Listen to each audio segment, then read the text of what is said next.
This single woman suddenly realized she was pregnant. She found a nanny to take care of her. The two of them are happy to hear the heartbeat of the fetus. The nanny doesn't know that the baby isn't even human. The nanny's name was Fiona. She had just gone to bed at night when she heard the pregnant woman waking up. Fiona followed the sound to the kitchen. She saw Cindy looking in the refrigerator. She called out to Cindy, but Cindy didn't seem to hear her. Fiona went over to ask her what she was looking for. She didn't realize that Cindy was sniffing on her, like a puppy sniffing its owner. Fiona panicked. Cindy didn't stop. She even came forward and bit Fiona's mouth. Fiona struggled and pushed Cindy away. Cindy's mouth was covered with blood. Fiona stared at Cindy in fear, covering her wounds. Cindy, however, seemed to be still savoring the taste of blood. Fiona went to the bathroom to clean her wound. Her shoulders were also covered with blood from Cindy's scratches. She couldn't understand what Cindy was doing. The next day, Fiona gave Cindy her usual checkup. Cindy felt something was wrong with Fiona and asked her what happened. Fiona only said she didn't sleep well. It seems that Cindy has no recollection of last night's events. At night, Cindy started dancing in the living room again and drank beer. Fiona went over to advise her that pregnant women shouldn't drink,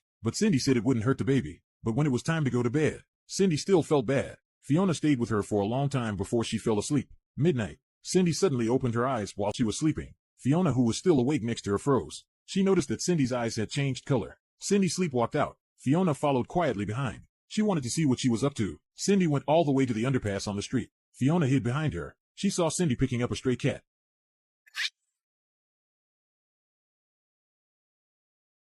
The nanny saw her master eating stray cats. In the morning, Cindy was doing aerobics like nobody's business. Fiona watched her secretly from the kitchen. She thinks Cindy is sick. All these strange events were related to blood. She thought about it a lot. Fiona was ready to test it. She cut her hand with a knife and let the blood drip into Cindy's food. Cindy, who never had a good appetite, found it very tasty this time. After the meal, Cindy complimented Fiona on her cooking. Fiona took this opportunity to tell her about the strange events. Cindy knew how the baby came to be. She blamed herself for not keeping the baby. Naive Fiona didn't ask who the father was. She reassured Cindy that the sleepwalking was probably caused by the hormonal changes of pregnancy. It will be normal after the baby is born. Cindy wanted to prevent herself from going out again. She asked Fiona to lock the bedroom outside. Cindy couldn't sleep and felt worse. She even took a whole bottle of pills, but it didn't settle her down. In the middle of the night, Fiona heard shouts and rushed to open the door. Cindy was in a bad state on the bed. Fetal movements are exaggerated. The baby inside looks like it's boxing. Fiona comforted Cindy to hold on. She went downstairs to call an ambulance, but she called several hospitals in a row but couldn't get through. Cindy suddenly felt a sharp pain.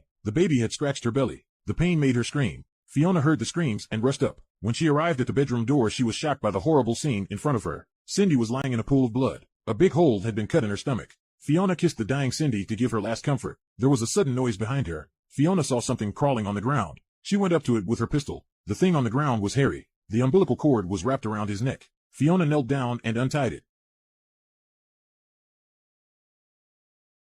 The boy was locked in the basement by his mother, and the mother did everything to protect him, because John wasn't human. The woman's name is Fiona. She was John's birth mother, Cindy's nanny 6 years ago. Because they were very close, Cindy revealed the secret of her pregnancy. That day she went to a bar and was attracted to a handsome man. They drove to the top of a mountain. Cindy woke up in the middle of the night and saw a wolf in the front of the car. She was so scared she pulled out her pistol and shot it several times. The wolf-like creature hid in the bushes and stared at her. Shortly after her return, she became pregnant. What she didn't realize was, the baby clawed its way out of Cindy's belly. Cindy died as a result. Fiona adopted John out of kindness. In order to suppress John's animalistic behavior, she never dared to give him meat, and locked him up under the full moon. When he changed, John went berserk and struggled. Fiona listened to the sounds coming from the chamber. Her heart ached, but there was nothing she could do. By morning, Fiona would bathe the exhausted John, cut his long fingernails, shave off the black hairs that sprouted. Sometimes John broke his teeth chewing on the chain. Fiona would always reassure him that it would grow back next time. One day John waited for his mom at the neighbor's house after school. Fiona hadn't come home from work yet. The neighbor's grandmother fried John a steak. It was the first time John had ever eaten meat. His animalistic instincts kicked in and he took a big bite out of it.